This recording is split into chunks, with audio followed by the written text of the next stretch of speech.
रामकृष्ण हरी मंडळी. आज गुरुपौर्णिमा. हे बघा माझ्या 3 आई म्हणजे माझ्या काकू आहे.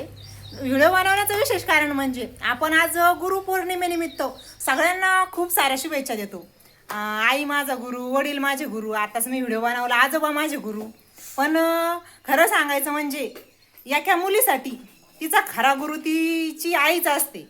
कारण ती कोणाचं काही मनावर घेऊ किंवा न घेऊ, कोणाचं तिच्या डोक्यात शिरो अथवा न शिरो, कोणी किती जरी गुरु म्हणून तिला शिकवलं तर पाळत्या घाड्यावर पाणी असल्यासारखं असतं. पण एक आई ही अशी असते, आता ते चुकीचं असो किंवा बरोबर, पण तिचा पटकन सगळ्यात जास्त विश्वास हा आईवर बसतो.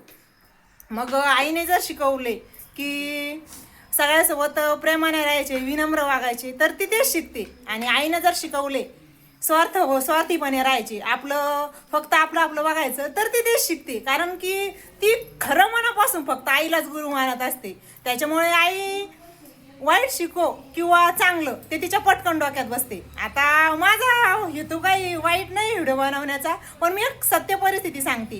कारण की आईने जर सांगितले लग्नानंतर की घराला कसा स्वर्ग बनवायचा, सगळ्यासोबत कसं प्रेमाने राहायचं, सासूला आता माझी जागा तुझी सासू घेणार आहे, तू सासूलाच आईप्रमाणे जीव लाव, तर ती तेच करते.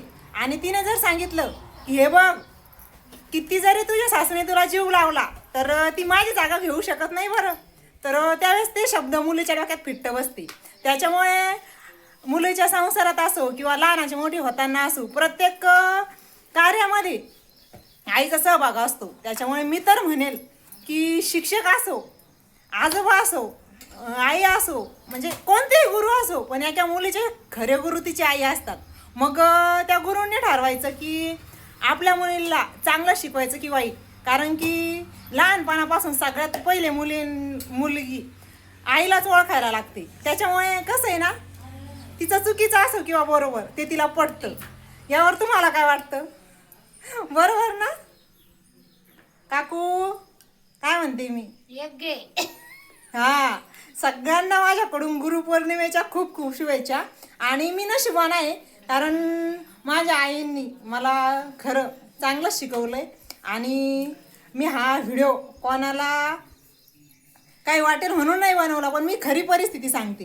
तुम्हाला काय वाटतं? सगळ्यात पहिली आणि शेवटची आयुष्याची खरी गुरु ही आईच असते ना?